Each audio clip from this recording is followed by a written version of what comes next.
तो हे hello welcome WhatsApp. तो कैसे हो यार? उम्मीद है थोड़े से परेशान तो जरूर होगे। क्या चल रहा है जरूर कमेंट में बताना। तो सबसे पहले आज जो रीनेट का पेपर हुआ था उसका अपन लोग रिव्यू लेंगे और इससे एक आइडिया लगाएंगे कि अगर रीनेट होता है सुप्रीम कोर्ट के कहने पे या फिर सीबीआई की जांच की इंक्वायरी से जो पता चलेगा उससे अगर रीनेट होता है तो पेपर का लेवल क्या रहेगा। और अगर रीनेट नहीं भी होता है तो जो हमारा 2025 वाला पेपर होता है उसका लेवल क्या रहेगा, कैसे रहेगा, उसके बारे में थोड़ा बहुत अंदाजा लगाएंगे। और उससे पहले तुम ये बताओ कि क्या तुम्हारी पढ़ाई रीनेट के लिए चल रही है या नहीं चल रही है। अगर नहीं चल रही तो क्या दिक्कत आ रही है। जैसे कि मेरे कांटेक्ट में बहुत सारे लोग हैं इवन जिनके 650-60 नंबर आए हैं, 610-20 आए हैं, 580-50 आए हैं। सबसे अप्रॉक्स बात चली और लोग तो यही कह रहे हैं कि यार भाई पढ़ने का मन नहीं कर रहा है। ऐसे लग रहा है कि आज चलो पढ़ना शुरू करते हैं, रीनेट के थोड़े से चांसेस बनते हैं, अगले दिन फिर कुछ ना कुछ ऐसा हो जाता है कि अब तो पेपर नहीं होना है। तो तुम बताओ तुम्हारा क्या सीन चल रहा है। और आज का जो पेपर हुआ था, पहले तो पेपर ढूंढने में बहुत ज़्यादा दिक्कत हुई क्योंकि फिर टेलीग्राम पे किसी ने मुझे पेपर भेजा। तो ऐसा लग रहा था, पहले तो मुझे ऐसा लगा भैया पेपर एनटीए वालों ने कहीं जमा करा दिया क्या, कि जैसे पेपर हुआ पेपर जमा करा दिया, अपन लोग पेपर किसी को नहीं देंगे, कोई भी इशू नहीं होगा, कोई भी दिक्कत नहीं होगी, कोई भी किसी को कुछ पता नहीं चल पाएगा। फिर पेपर मिला तो लगा कि हाँ यार ये सब मजाक था। खैर तो आओ देखते हैं पेपर को, पेपर का रिव्यू करते हैं, फिर बात करेंगे कि पेपर का जो 25 वाला लेवल होगा या फिर नीट का लेवल होगा वो कैसा होगा।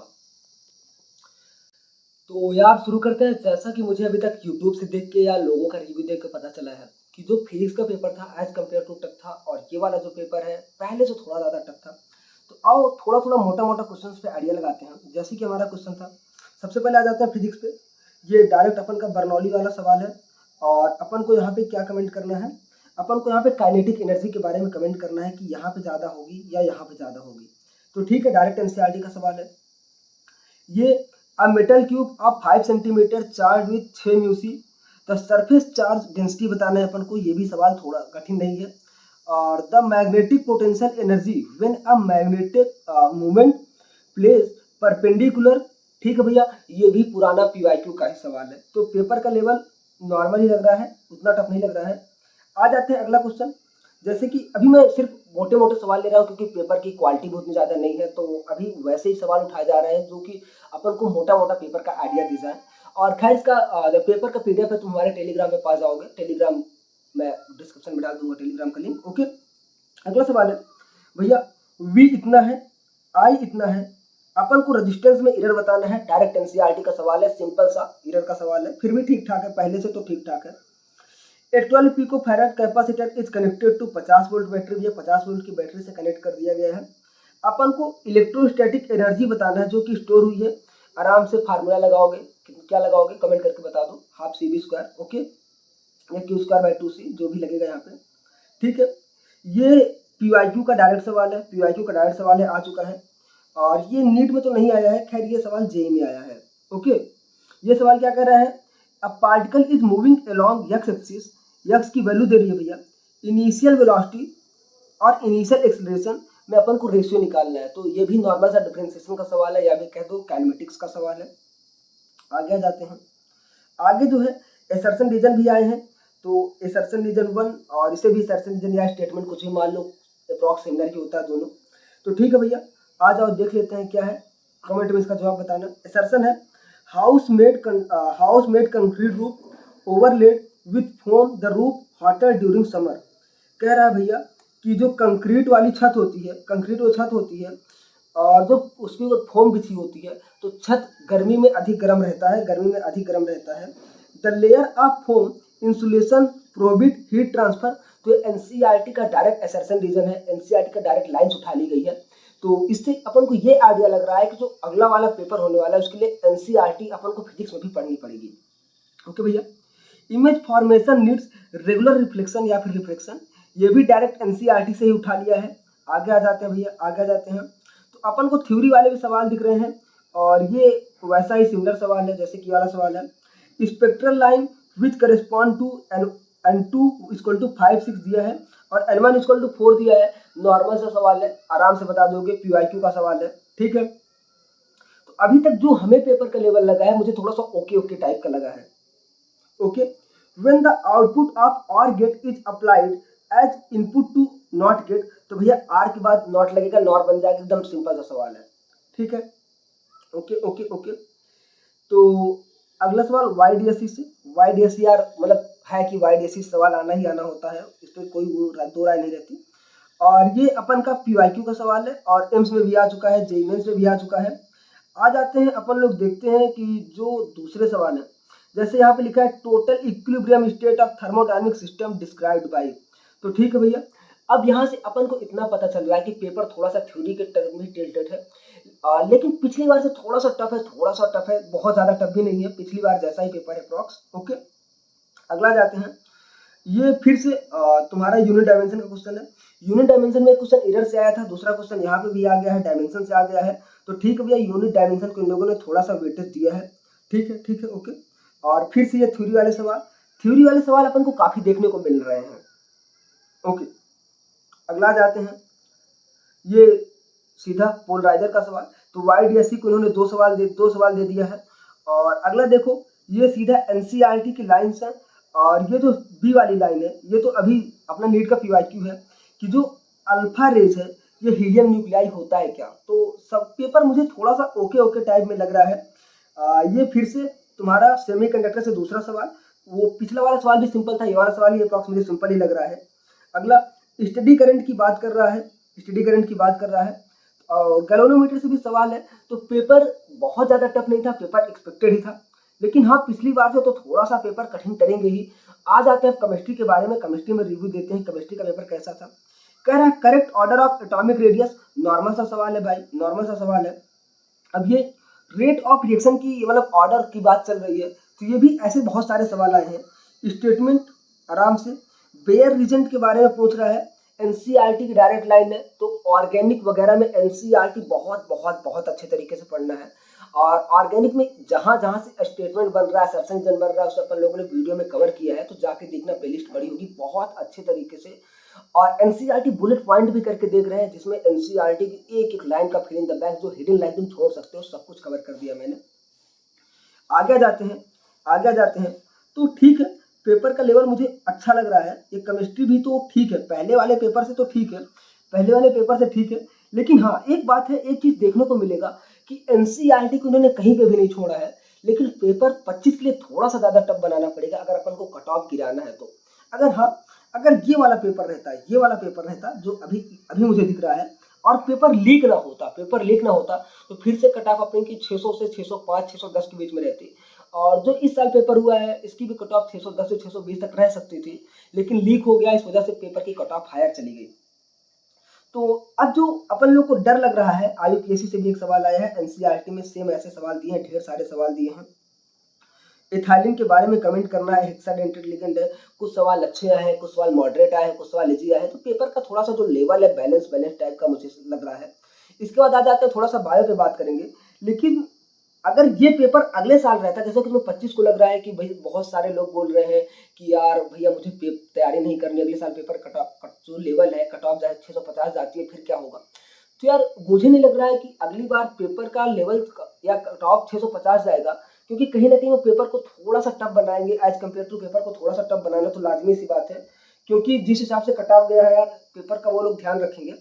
और कहीं ना कहीं पेपर जो इस बार लीक हुआ है, अगली बार लीक नहीं होना चाहिए, जहां तक मुझे लगता है। रीजन बिहाइंड इट यार, कि इस बार रिनीट हो जाएगा तो कट ऑफ अपने आप गिर जाएगी। अगर रिनीट नहीं भी होता है ना, तो इस जो तुम लोगों ने इतना अच्छा मतलब इनिशिएटिव लिया है, इसका ये तो असर पड़ने वाला है कि अगली बार पेपर लीक नहीं होगा।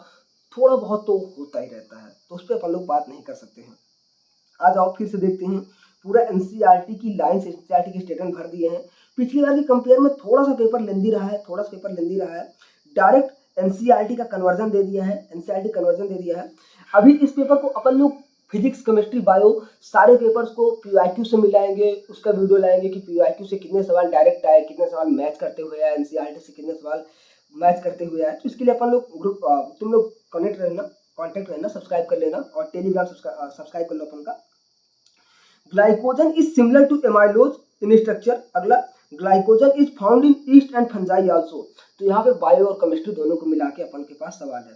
खैर ये वाला सवाल तो बहुत ज्यादा आता है, और नीट का PYQ है, तो कहीं ना कहीं यार PYQ करना बहुत ज्यादा जरूरी है। PYQ करना बहुत ज्यादा जरूरी है। आ जाते हैं अपन लोग थोड़ा सा बायो के बारे में बात करते हैं, क्योंकि केमिस्ट्री का लेवल मुझे पिछली बार से तो ज़्यादा अच्छा लग रहा है, पिछली बार से थोड़ा ज़्यादा कठिन है, नो डाउट। ओके, आ जाते हैं बायो में। बायो में अपन को स्टेटमेंट है, एक स्टेटमेंट, ठीक ठीक। बायो में तो सारा सवाल एनसीईआरटी से ही है। मैचिंग मैच, एक मैचिंग मैच, दो मैचिंग मैच। हाँ, एक चीज देखते हैं कि जैसे कि जो पिछला वाला पेपर था उसमें एक मैच मिलाने पे सारा का सारा मिल जा रहा था, इसमें क्या सीन है? तुम लोग थोड़ी सी मेरी मदद करना, क्योंकि मैं सारी की सारी चीजें भूल गया हूँ। तो आ जाते भैया क्या कह रहा है, जो फ्लेमिंग चचा है, फ्लेमिंग ने क्या किया था, तो क्रोमैटिन की डिस्कवरी की थी, ए में 2, यहाँ पे 2 कट गए, एक बचा है, तो थोड़ा सा। रॉबर्ट ब्राउन, न्यूक्लियस की डिस्कवरी, तो बी में 4, दो पे काम करने से आंसर आ गया। अगला देख लेते हैं भैया, इनकम्प्लीट डोमिनेंस जो है, इनकम्प्लीट डोमिनेंस, इसका एग्जाम्पल क्या है, फ्लावर इन एंथ्रेनस मेजस, ए में 2, फिर से 2 कट गया, 2 बचा। अगला प्लियोट्रॉपी, फिनाइल कीटोन मुझे लग रहा है, सी में 4, तो मुझे लग रहा है यार सेकंड आंसर आ गया। थोड़ा सा पिछली बार तो 1 से ही आ रहा था, तो इस बार 2 पे आ रहा है, तो यहाँ पे भी थोड़ा सा अपन लोग अच्छा मान लेंगे। अगला अगला इनकरेक्ट पेयर बताना है, जैसा कि अपन ने बहुत सारा इससे सवाल पूछा है, स्फिनोप्सिडा किसका मेंबर है, तो भैया यही गलत हो गया, क्योंकि स्फिनोप्सिडा में ये नहीं आता। तो कौन आता है तुम कमेंट करके बता दो, ठीक है। आ जाते हैं यार असर्शन रीजन देख लेते हैं कैसा है। स्टेटमेंट है, the Indian government has setup GEAC, इससे नीट 2017 में सवाल आया है, पीवाईक्यू है ये भी। तो इन्होंने बताया कि जीईएसी जो है बताएगा कि अपन को कौन सी जेनेटिक इंजीनियरिंग करनी है, कौन सी जेनेटिक इंजीनियरिंग नहीं करनी है। Biopiracy is the term to refer as bio resources by native peoples. तो कहीं ना कहीं ये गलत है, दूसरा स्टेटमेंट गलत हो जाएगा, डाटा एनसीईआरटी की लाइन, ठीक है। अगला आ जाते हैं, अगला फिर से ये 2 मैचिंग मैच है, अपन लोग इस पर भी थोड़ा सा बात कर लेते हैं, देख लेते हैं क्या सीन बन रहा है। कह रहा है भैया वैक्जिलरी एस्टिवेशन, वैक्जिलरी एस्टिवेशन मुझे थोड़ा सा भूल रहा है, लेकिन जहां तक मुझे लग रहा है, अबे पी भी हो सकता है, अभी छोड़, हाँ वैक्जिलरी जहां तक मुझे लग रहा है पी में 3 होगा, ए में 3, एक कट गया, 3 बचा है। अगला पेरीगाइमस फ्लावर, मैंने पीआरपी से याद किया था, अभी तक याद है, प्लम रोज पीच, तो डी में अपन का 2 आ जाएगा, डी में 2 आ जाएगा, कट रहा है। अब अगला अगला अगला अगला इपीफिलस या इपीपेटलस, इपीपेटलस लिली आ जाएगा, तो बी में 4 हो जाएगा, बी में 4। तो जहां तक मुझे लग रहा है, जहां तक मुझे लग रहा है ये क्या होना चाहिए भाई, इपीपेटलस ब्रिंजल भी हो सकता है, तो मुझे थोड़ा सा याद कम है, तो ये अपन लोग तुम कवर कर लेना। तो एक चीज देखने को मिल रहा है कि लिलियेसी से भी सवाल आया है, लिलियेसी से भी सवाल आया है, और ये भी कह सकते हो सोलिनेसी से भी सवाल आया है।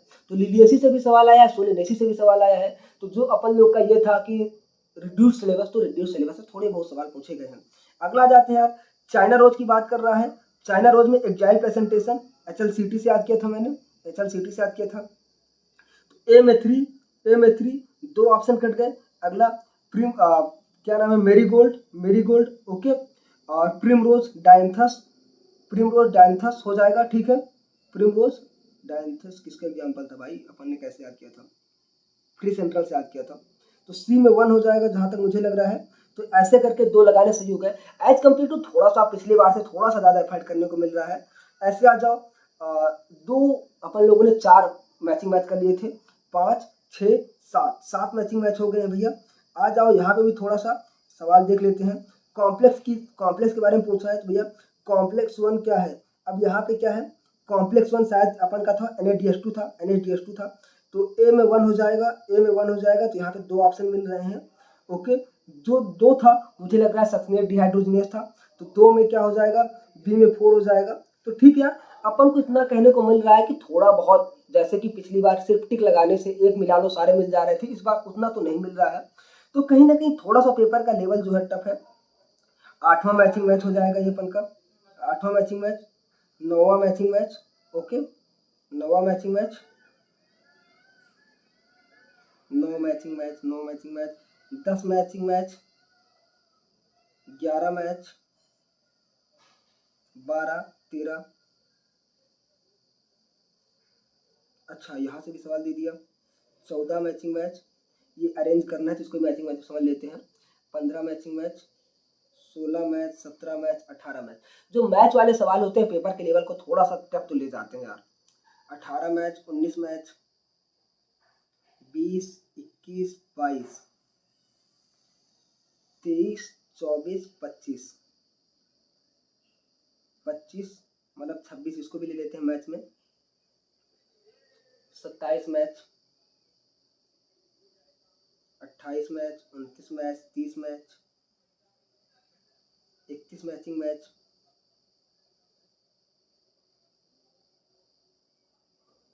32 मैचिंग मैच। तो ठीक है यार, अपन के इस पेपर में जो है 32 तो मैचिंग मैच आए थे। तो कहीं ना कहीं यार जो पेपर का लेवल है, बायो जो थी पिछले वाले से हायर थी। पिछले वाले की अगर बायो 19 थी तो इस बार की बायो का अपन लोग 21-22 दे सकते हैं, क्योंकि जो बायो है ये वाली थोड़ी सी टफ है, क्योंकि इसमें मैचिंग मैच है, लेकिन मैचिंग मैच एक को मिलाने से नहीं मिल रहे हैं। स्टेटमेंट भी देखने को मिल रहा है, डायग्राम भी देखने को मिल रहे हैं, सारी चीज देखने को मिल रही है। केमिस्ट्री भी देखने को मिल रही है, फिजिक्स भी पिछले बार से थोड़ा सा ज्यादा टफ है। तो ये वाला पेपर है तुम्हारे पिछले वाले नीट से थोड़ा सा ज्यादा टफ है। लेकिन अगर कह दो कि जो 2016 में नीट हुआ था उसके बाद जो रीनीट हुआ था उसका पेपर का जो लेवल यहाँ से यहाँ पहुंच गया था, उतना इन लोगों ने नहीं पहुंचाया है। और इस बार उतना तो पहुंचाना लाजमी भी नहीं था, क्योंकि यार कहीं ना कहीं सिर्फ 1563 बच्चों का था। और अगर ये पेपर का लेवल उतना ज्यादा हाई कर देते तो फिर कहने की बात तो उठती। तो इन लोगों ने इसीलिए थोड़ा बहुत सिमिलर रखा है, फिर भी कठिन रखा है। तो अगर जो अगला रीनीट होता है तो इसके लिए तुम्हें तैयार होना होगा। बायो भी थोड़ी सी टफ आएगी, लिंदी भी आएगी, तो जिससे कट ऑफ के ये लोग अपन लोग ये थोड़ा सा डाउन ले आए।